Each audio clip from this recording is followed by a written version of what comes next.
welcome back to The Talk. It's an iconic song, isn't it? Well, Evita wouldn't be made into musical today, according to Andrew Lloyd Webber. He says political correctness is preventing him from creating another West End hit. If I were to be doing Evita today, and Tim and I would be doing Evita, I think there would be a lot of people to say, well, they're not qualified to do this because they're not Argentine. And of course. This is a factor that is staggering. I mean, there was a subject that I really wanted to consider doing, but everybody was saying to me, you know, you can't do this because you're not from that country.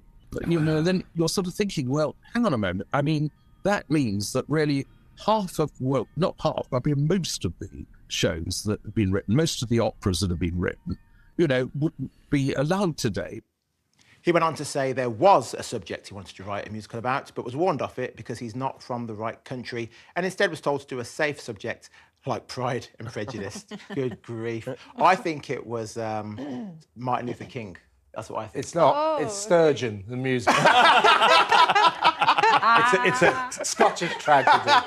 But either way, it's absolutely ridiculous that he's thinking this way. If he's got a good idea in his head, he should do it. He's a genius when it comes to music. Yeah, but he's probably right, though, isn't he? I mean, he would get a load of grief about cultural appropriation and all that. I think he should do Greta Thunberg, the musical. That's really tick all the woke boxes. Yeah. But I think so much of this is now dissected, looked at. No one actually appreciates it for what it is. So the fact is, if you look at Book of Mormon, that wouldn't be written, would it? Because it's when I saw Book of Mormon, I was absolutely shocked, and I thought it was an absolutely brilliant production. But the fact is that we now dissect everything. We look at it, we say, is this culturally appropriate? All that kind of stuff. And actually, we need to enjoy it for what it is. I think if you just say two fingers to everyone and just go for it, I think you'll get support. Like South Park, the people who wrote Book of Mormon, it's still going on. That's what, 23 seasons, something? It's hilarious. But JJ, you know, obviously we all know one of the outcomes of this sort of thinking is everything becomes very vanilla and everything becomes very repetitive. But if you think, it's all about the money, isn't it? It's all about the producers. So in Hollywood, the reason they keep doing all these awful Marvel remakes and, you know, everything, or, you know, everything is the same. Everything is just, you know,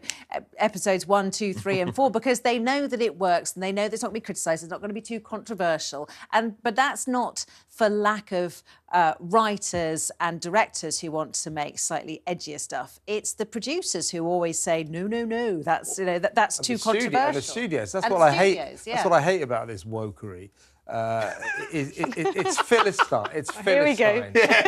It's the enemy of creativity. It's the enemy of art. It creates all these little rules and regulations. You can't write that play. You can't paint that picture. You can't do this. You've got to obey our rules. It is philistine and depressing and should be ignored. But you could hear in the clip that we played of Andrew Lloyd Webber, he said, you know, people told me I couldn't do that. So I'm assuming that those people will be, you know, the angels, the backers, the it's money about people. money. Yeah. This is all about money and who's backing those productions. And for people who don't know how the production side works, so as the producer of a big show, you are responsible for bringing in all that big money. And of course, if they think you're being a little bit edgy, they won't actually back your show. But you look at Hamilton, that was criticised because it was going to have only people of colour in it, and it's become one of the biggest hits globally all over the world. So challenge it to, you know, put two fingers up to the woke warriors. Do what you want to do. Stop calling them woke warriors. And my bet is, well, that's what they are. My bet is you will succeed. And I suspect that Andrew Lloyd Webber is setting himself up to do just that.